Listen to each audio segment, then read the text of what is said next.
Olá, o objetivo desse vídeo é fazer uma correção comentada do estudo dirigido dessa parte introdutória dos fundamentos da imunologia. Então, a primeira pergunta foi qual a função do sistema imunológico? Então, para que serve o nosso sistema imunológico, né? Então, o sistema imunológico é o nosso sistema de defesa.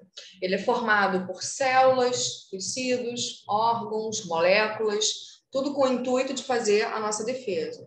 Então, um bom sistema imunológico é aquele que reconhece estruturas próprias, ditas próprias, né, estruturas do nosso organismo, para que não ataque, né, e que reconheça estruturas não próprias, estruturas que não fazem parte do nosso organismo para atacar, tá? Então, esse seria um bom funcionamento do sistema imunológico.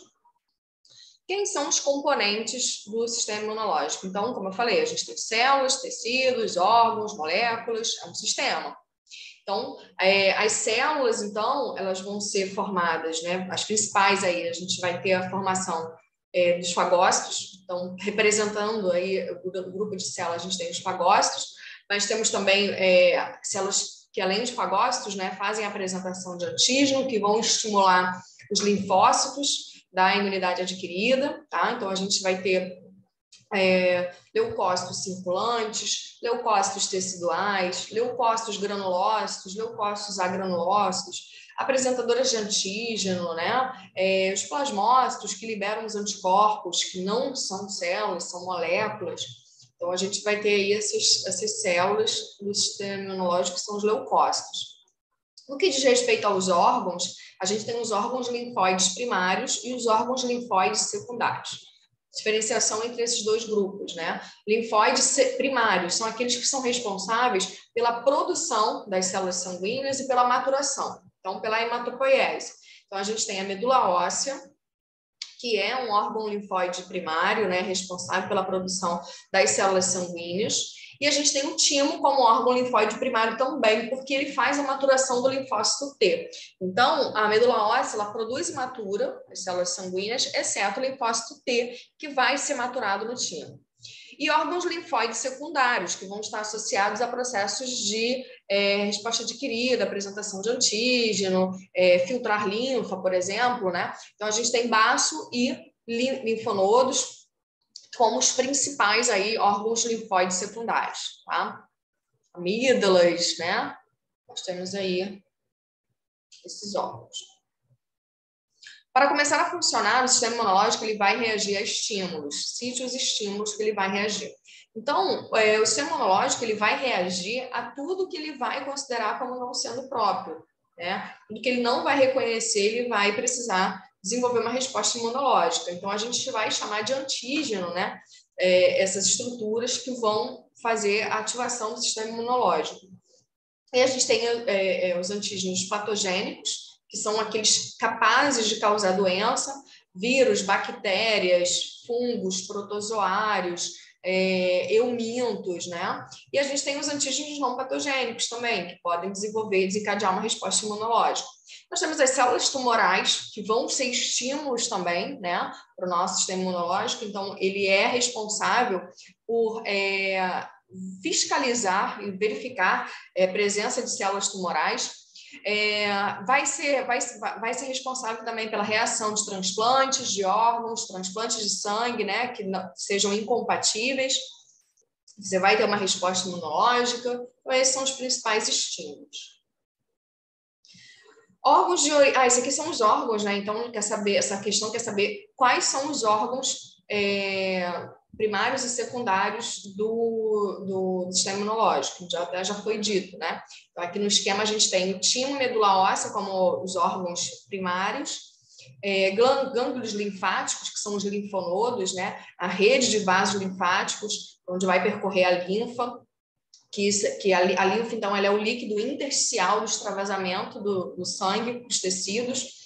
Então, isso ocorre de maneira natural, né, até para a gente poder ter as nossas reações celulares, metabolismo celular, que é realizado, então, em presença de água. Então, sim, a gente vai ter esse extravasamento de plasma, principalmente em momentos de inflamação, quando a gente tem algum processo inflamatório, formam os edemas, né, que é o líquido intersticial. Esse líquido ele precisa voltar para a corrente sanguínea. Como que ele volta? Ele volta através dos vasos linfáticos. Então, a gente tem uma outra circulação, que é a circulação linfática, onde vai percorrer a linfa. Mas essa linfa ela precisa ser fiscalizada, ela precisa ser verificada, ela está vindo dos tecidos para entrar na corrente sanguínea, ela não vai entrar sem ter uma fiscalização, né? Então, quem vai funcionar como essa fiscalização? O sistema complemento. Então, você vai ter os linfonodos, que são os gânglios, e aí eles verificam se essa linfa está ok para poder retornar para a corrente sanguínea, tá? E o baço também como um órgão secundário.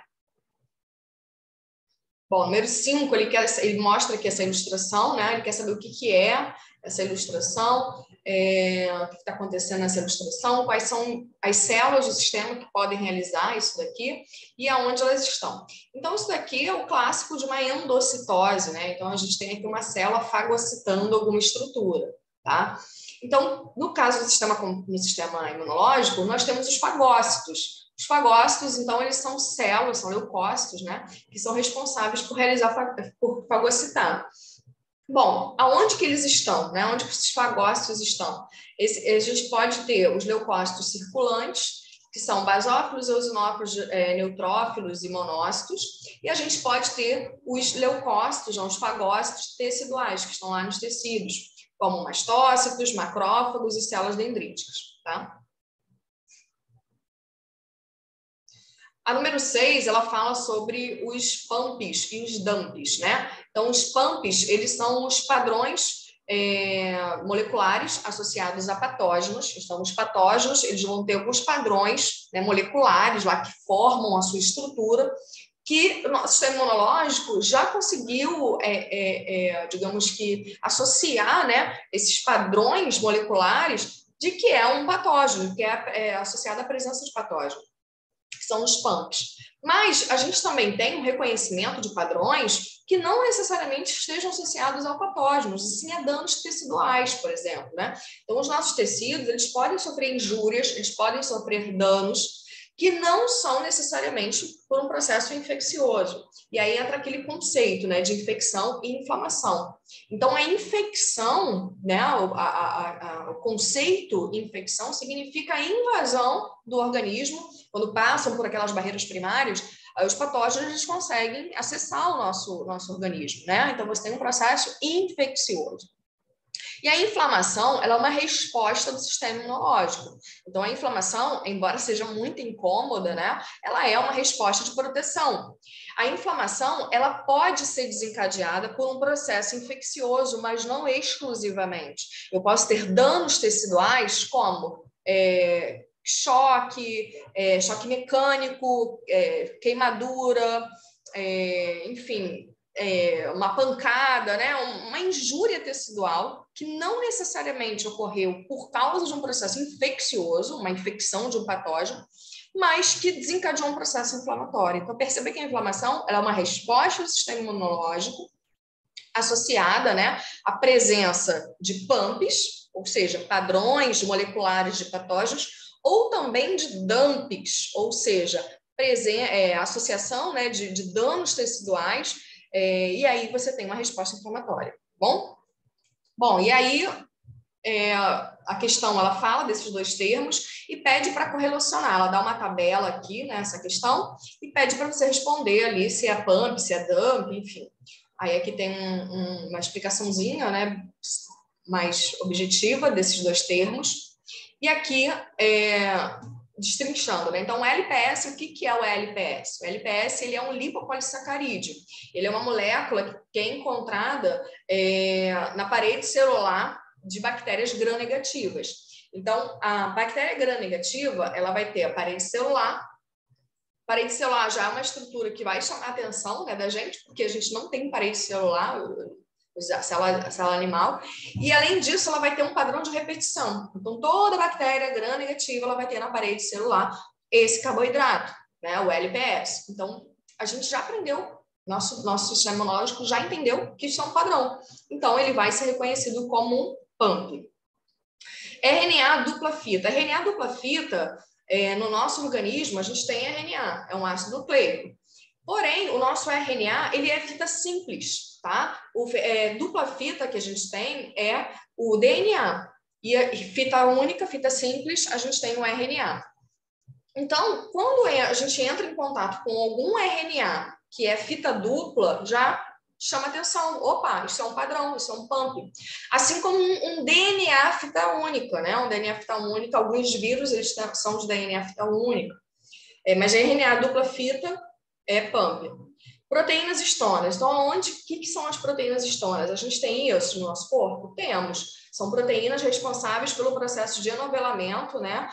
Compactação e descompactação de DNA. Então, ele vai ser considerado um dump. Pile é uma estrutura, também pode ser chamado de fímbria, é uma estrutura que serve para ligar, conectar duas bactérias para que elas façam a passagem de plasmídio, né? Plasmídio é um material genético que vai conferir resistência a antibióticos. As bactérias elas trocam essa informação através da pile ou fímbria, tá? Então vai ser considerado um pump.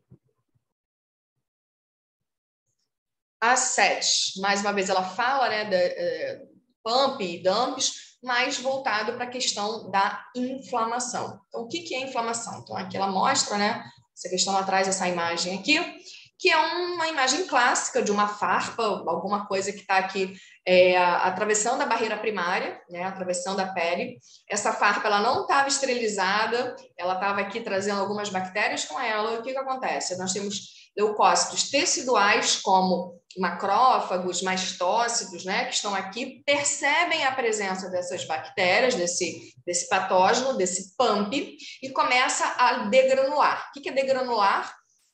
É liberar grânulos, né, principalmente mastócitos, que estão muito próximos a vasos sanguíneos, começa a liberar grânulos, como histamina. A histamina ela é uma citocina responsável pelo processo de vasodilatação. Então, quando um vaso, né, ele recebe esse sinal, o que ele vai fazer? Ele vai fazer o processo de vasodilatação. A vasodilatação, gente, nada mais é do que aumento de calibre do vaso. Qual o objetivo disso? Então, esse vaso sanguíneo, ele tem ali um calibre X.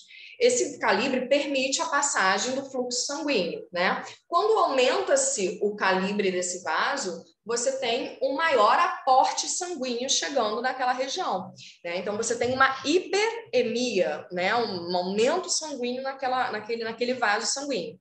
Isso é uma vantagem, né? Por vários motivos. Mas se a gente aumenta a quantidade de sangue, eu estou aumentando também o quê? A quantidade de leucócitos naquela região. Leucócitos, que é minha célula de defesa. Eu quero células de defesa para esse momento aqui, porque eu estou com um processo infeccioso. Eu vou precisar começar uma inflamação por causa de um pump, certo?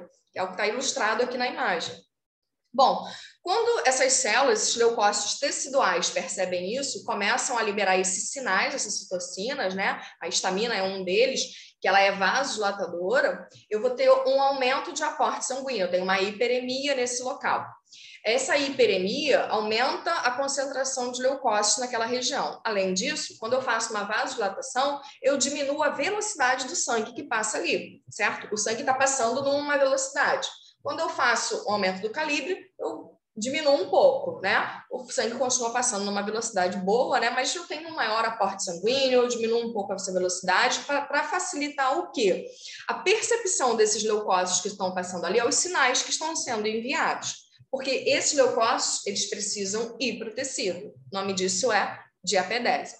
Quem são os leucócitos que vão começar a fazer isso? O primeiro de todos, né? O nosso querido neutrófilo. O neutrófilo, cerca de 60% de leucócitos que a gente tem, é o neutrófilo, ele vai ser um dos primeiros a realizar a diapedese, aí para o local onde está ocorrendo esse dano tecidual, esse processo infeccioso, e vai começar a fagocitar, tá?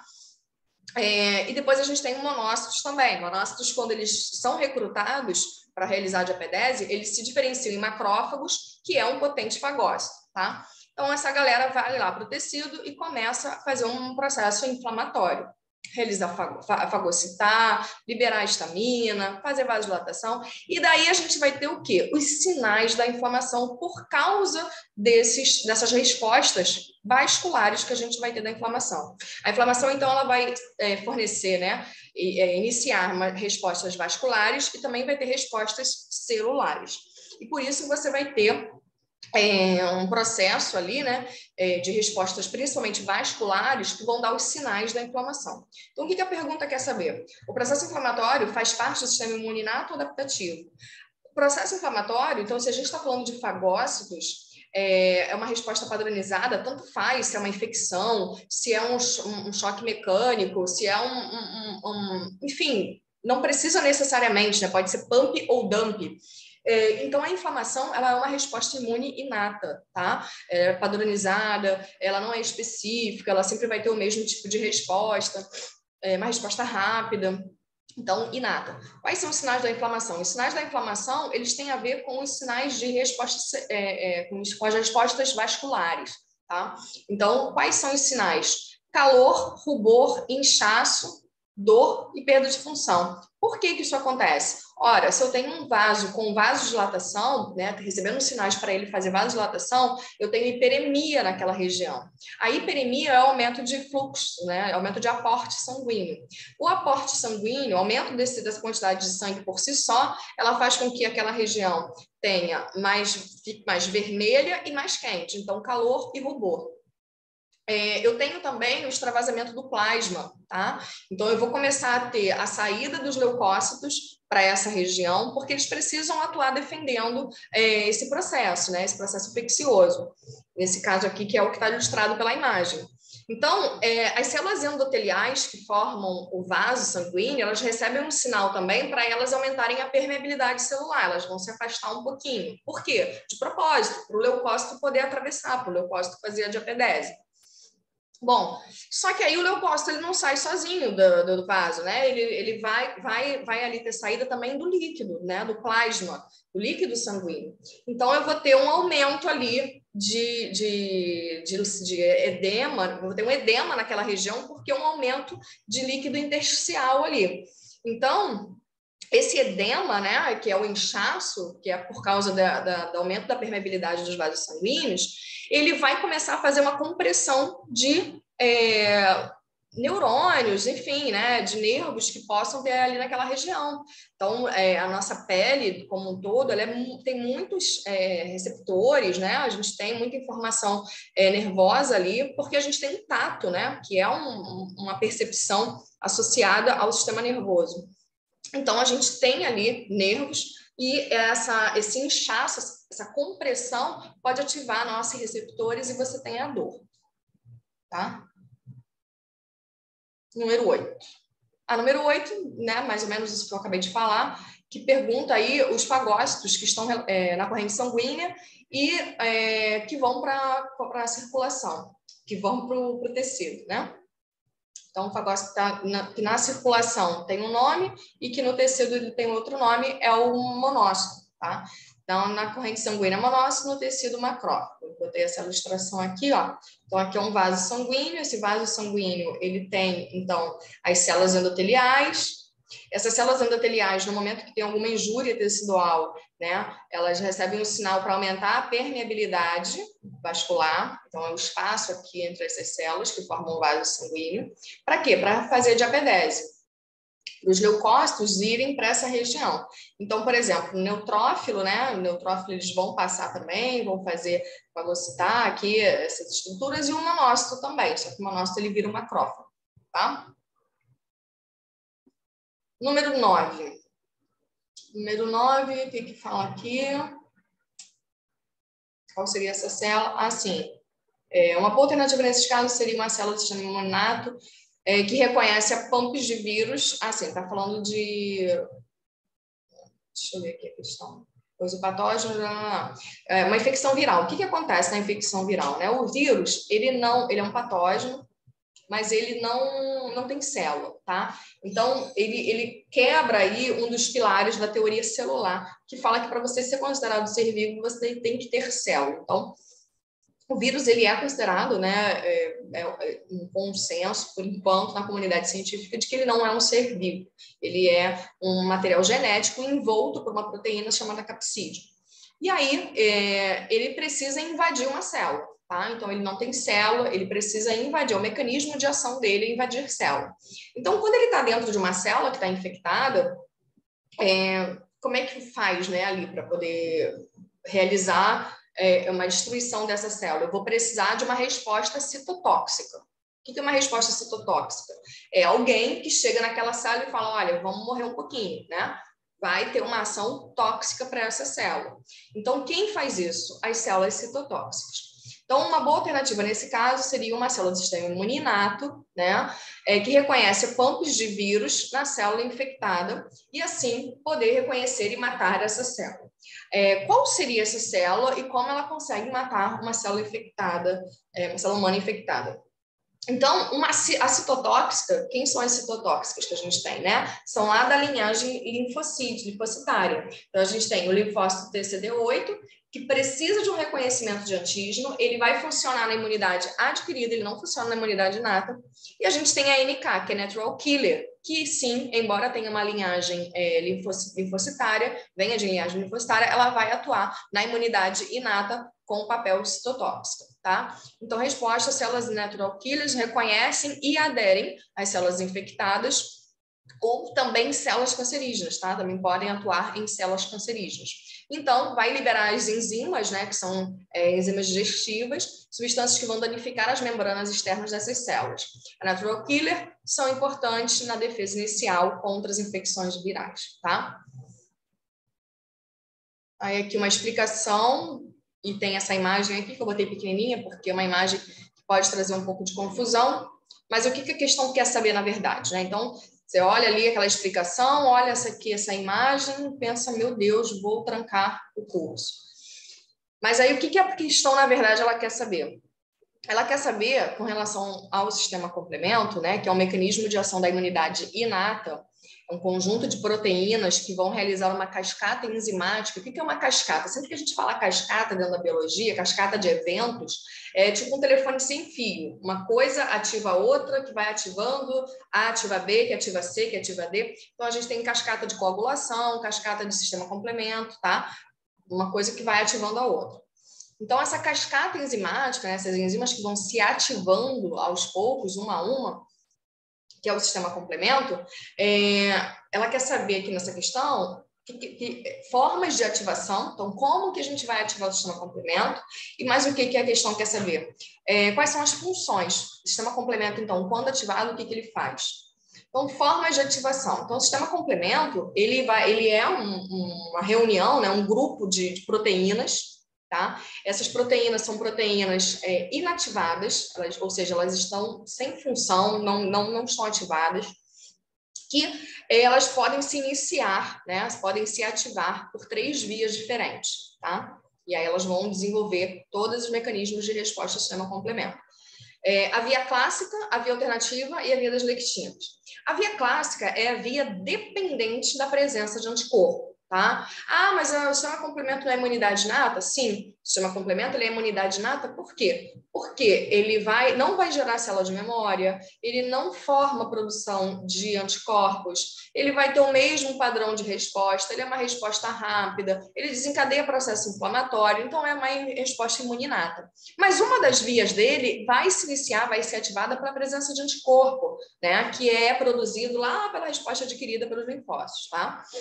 Então, a via clássica é a via de ativação do sistema complemento pela presença de anticorpo. A via alternativa, ela não depende de anticorpo, ela é pela clivagem espontânea de uma das proteínas, da proteína C3, tá? E a via das lectinas, ela vai se iniciar pela MBL, que é a lectina ligadora de manose. Então, pela presença do PAMP manose, a lectina vai lá, se liga, reconhece e inicia a via das lectinas para poder desempenhar o papel do sistema complemento, né? Todas as funções do sistema complemento, tá? E quais são as funções, né? Então, esse sistema complemento, quando ativado, o que ele faz?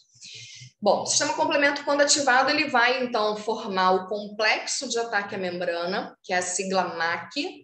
Esse complexo de ataque à membrana, ele vai criar poros na superfície dessa célula. Essa célula vai entrar num desequilíbrio, num colapso e vai lisar, tá? Então, essa lise, ela pode ser em patógeno ou pode ser numa célula-alvo, numa célula que esteja infectada. Opsonização, então sim, as proteínas do sistema complemento também funcionam como opsoninas, né? Opsonização, lembrando que é a capacidade de você chamar a atenção para fagócitos e também desencadeia o processo inflamatório, tá? Então, o sistema complemento, independente das vias, ele vai desempenhar essas funções, tá? Aí aqui aquela imagem lá, né, de maneira mais coloridinha, mais arrumadinha, mais ampliada. Então, a gente tem aqui via clássica, inicia com a C1. A C1 é a proteína que vai se ligar, então, no anticorpo. Via das lectinas, então, lectina ligadora de manose, ele vai precisar da manose, reconhecimento de manose, que é um carboidrato presente em algumas bactérias. E a via alternativa, a clivagem espontânea da C3, tá? E aí você tem várias enzimas, uma cascata de eventos, cascata de enzimas, até que chega a formação do MAC, né? A via terminal aqui, que é para formar o MAC, que é o complexo de ataque à membrana, que vai fazer a lise da célula. Bom, número 11. Temos dois grupos principais de células envolvidas nesse tipo de resposta. Preencha o quadro sobre elas. Então, aqui ele fala sobre a resposta adquirida, né? Então, a resposta adquirida, ela vai desencadear uma resposta celular, tá? Ou uma resposta humoral, que é isso que ele está perguntando aqui. Então, no que diz respeito a essas células que estão envolvidas, né? Nessa resposta celular e resposta humoral. Resposta celular mediada por citotóxicas, resposta humoral mediada por anticorpos. Então, eu vou ter linfócito T. Quais tipos que eu posso ter do linfócito T, né? Os principais aqui que vão atuar, CD4 e CD8, eles vão desencadear a resposta celular, que é a citotóxica. Lembrando que o CD4, ele vai participar também da resposta humoral. Em que sentido? Ativando o linfócito B para que se diferencie em plasmócito e libere imunoglobulinas, tá? Os linfócitos T, eles vão ter o surgimento na medula óssea, maturação no timo, e o destino deles são os órgãos linfóides secundários. Linfócito B, surgimento da medula óssea, maturação na medula óssea também, e o destino lá nos órgãos linfóides secundários. Número 12. Como chamamos um linfócito B ativado e qual sua resposta efetora, o que ele produz? Então, também já falamos, né? O linfócito B, quando ativado, ele se diferencia em plasmócito e vai desempenhar uma resposta humoral, que é a liberação de anticorpos. Tá? 13. Descrever para que serve a região constante e a região variável do anticorpo. Então, o anticorpo, ele estruturalmente, ele vai ser formado por cadeias pesadas e cadeias leves, né? Então, aqui, cadeias pesadas em azul e cadeias leves em rosa, vermelho, sei lá o que é que está aparecendo para vocês no vídeo. E aí, ele vai ter, formado, né, por um braço da cadeia leve e um braço da cadeia pesada, a região variável, tá? Essa região, ela precisa ser variável porque é a região de ligação do antígeno. E a região constante, formada por duas cadeias pesadas, que precisa ser constante porque é a região de reconhecimento do sistema imunológico, por leucócitos, por proteínas do sistema complemento, tá? Acho que é isso que está perguntando aqui. 14. Observe a figura mostrada, eu acho, que mostra a ligação de IgM e de GG e IgM ao antígeno. Qual a valência desses dois anticorpos? Qual possui maior avidez ao antígeno? Então, quando a gente fala, né, de GG e IgM, a gente pensa que a IgG é a imunoglobulina de fase crônica, né? Imunoglobulina de memória, imunoglobulina que passa pela placenta. Ela é uma imunoglobulina, um monômero, ou seja, eu vou ter a formação como se fosse um Yzinho aqui. A IgM, ela é a imunoglobulina de fase aguda, ela é uma das primeiras imunoglobulinas a serem liberadas, ela indica uma infecção recente a esse antígeno e ela é um pentâmero, tá? Então, com relação à valência, IgG monômero, IgM um pentâmero. E aí você pensa, né? A IgM, ela vai ter mais sítios de ligação. Como ela é um pentâmero, ela tem mais sítios de ligação com o antígeno. O fato de ela ter mais sítios de ligação com o antígeno faz com que ela tenha maior avidez, tá? Porém, a IgG, ela vai ter a maior especificidade. Ela é uma imunoglobulina mais específica, imunoglobulina de memória, tá? Então, uma ganha em quantidade de sítios de ligação e a outra ganha em especificidade, em encaixe perfeito, tá bom? Mas a pergunta é quem possui maior avidez. A IgM tem maior avidez, tá? Porém, a maior afinidade, maior especificidade é a IgG. 15. Abaixo estão ilustradas as três principais funções dos anticorpos. Quais são elas? Bom, aí essa 15, 16, 17, 18, elas estão associadas a anticorpos. E aí eu botei tudo aqui nessa mesma resposta. Então, com relação à função dos anticorpos, né? Função dos anticorpos, então, opsonização, aglutinação e neutralização. Neutraliza o sítio, né, do antígeno, aglutina, vai juntar, vai fazer um aglomerado, e opsonizar significa chamar a atenção de fagócitos. Com relação à estrutura de valência, monômero IG, dímero AA e um pentâmero AIGM. Função aqui, a IgA é imunidade de mucosas e secreções, está presente na lágrima, no saliva, no leite materno. A IgD presente na superfície de célula B, IgE associada a processos alérgicos, vai atuar também associada a eosinófilos. IgG, infecção crônica, né? Ela vai atravessar a barreira placentária, ela é imunoglobulina de memória. A IgM, infecção recente, infecção aguda, ela é uma imunoglobulina que depois de um tempo ela baixa, né, o seu título, abaixa a sua concentração, ela está alta e ativa no início lá do processo da doença, tá? Bom, eu vou dar uma pausa aqui, porque senão esse vídeo vai ficar muito extenso. E aí a parte 2 da correção, a gente parte aqui da questão 19.